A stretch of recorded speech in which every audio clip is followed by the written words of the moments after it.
Assalamualaikum warahmatullahi wabarakatuh. Halo semuanya. Sebelumnya di sini saya akan memperkenalkan diri saya terlebih dahulu. Nama saya Anis Widya dengan nomor NIM 19082020015. Saya dari jurusan Hukum Ekonomi Syariah kelas A semester 5. Di sini saya akan memenuhi tugas mandiri pada mata kuliah Kebijakan Fiskal Ekonomi Islam dengan dosen pengampu Ibu Aifitri. Dalam video kali ini saya akan membahas mengenai optimalisasi peran zakat dalam kebijakan ekonomi Islam di masa pandemi COVID-19 saat ini. Penyakit virus COVID-19 ini adalah penyakit yang menular yang disebabkan oleh virus SARS-CoV-2. Nah, virus ini membawa dampak buruk bagi negara Indonesia, terutama dari sisi ekonomi. Presiden Joko Widodo pun mengatakan, wabah virus COVID-19 ini sangat berdampak terhadap perekonomian Indonesia. Banyak dampak buruk yang diakibatkan oleh pandemi saat ini.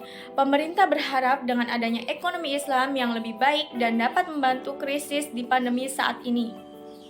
Menteri Keuangan Sri Mulyani telah mengungkapkan ekonomi syariah ini bisa menjadi sumber pertumbuhan baru dan mempercepat pemulihan ekonomi bagi Indonesia. Instrumen ekonomi Islam seperti zakat, infak, dan wakaf ini memiliki peran yang penting terutama ketika pandemi COVID-19 ini karena dapat memperkuat solidaritas sosial dan membantu masyarakat yang membutuhkan. Pemerintah dapat melakukan perannya, namun bukan satu-satunya pelaku utama, karena masyarakat juga ikut berpartisipasi dalam membantu serta mendukung masyarakat yang miskin. Dalam waktu yang singkat, jutaan orang kehilangan pekerjaan, tidak bisa lagi melakukan pekerjaan rutin mereka. Kemiskinan menjadi melonjak dari 24,8 juta orang pada September 2019 ini menjadi 27,6 juta orang pada September 2020.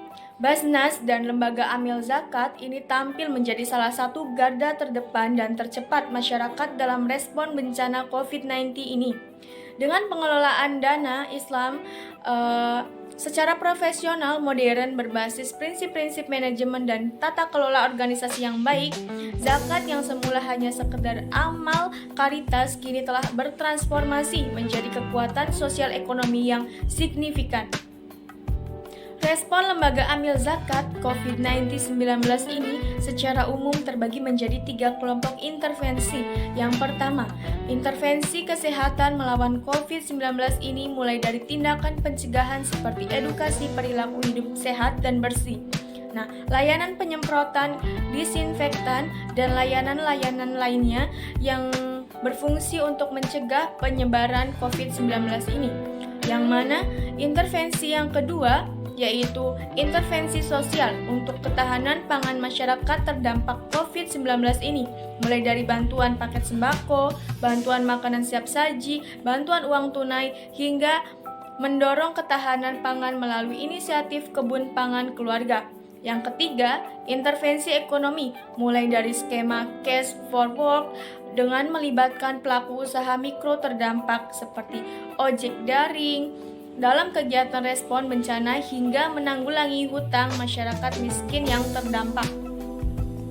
Adapun peran serta ribuan dalam lembaga amil zakat di penjuru negeri dalam penanggulangan COVID-19 ini baik dari lembaga amil zakat berskala sosial, provinsi maupun kabupaten kota dipastikan adalah signifikan.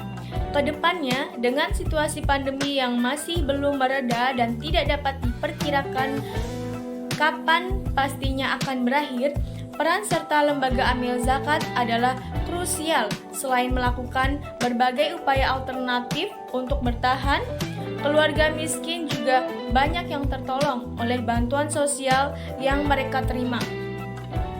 Pandemi COVID-19 ini adalah momentum bagi kelompok terkaya untuk membantu sesama dan menyelamatkan bangsa dari krisis ekonomi ini. Isu krusial berikutnya adalah dilakukannya kemitraan pemerintah dan lembaga amil zakat dalam pelaksanaan program jaring pengamanan sosial, terutama dengan menjadikan lembaga amil zakat ini sebagai mitra pelaksana program Bansos. Nah, dalam pusaran pandemi saat ini, bantuan pada masyarakat terdampak ini harus tetap berjalan, tepat waktu dan tepat sasaran untuk memastikan kehidupan masyarakat kelas bawah ini terus berjalan. Potensi zakat di Indonesia ini selama ini sangat berpengaruh besar untuk pemberdayaan ekonomi masyarakatnya. Terkait dengan undang-undang yang dimana menjelaskan mengenai mengelola zakat pada tahun 2011 dengan nomor 23 menjelaskan zakat harus didistribusikan kepada pihak penerima yang dimana setara dengan ketentuan dalam Islam. Selain itu, menghimbau untuk mendistribusikan zakat yang sesuai dengan kualitas, keadilan, serta dapat diperhatikan prinsip dalam pemerataan kewilayahannya. Dalam situasi saat ini, melihat banyak orang-orang yang terdampak di mana sangat mempengaruhi perekonomian dan pendistribusian zakat. Sementara itu, Basnas dan Lasnas serta BWI ini memantau dalam pelaksanaan tugasnya dalam penanganan COVID-19 ini memperkenalkan kerjasama antar level kementerian, terutama Kementerian Kesehatan, Kementerian Sosial, dan Kementerian Agama. Sementara itu, kita berharap dan menarik perhatian terhadap para golongan atas di Indonesia ini untuk lebih bersimpati dengan menyumbangkan sebagian dananya, filantropinya untuk masyarakat yang terdampak COVID-19 ini atau untuk pemerintah.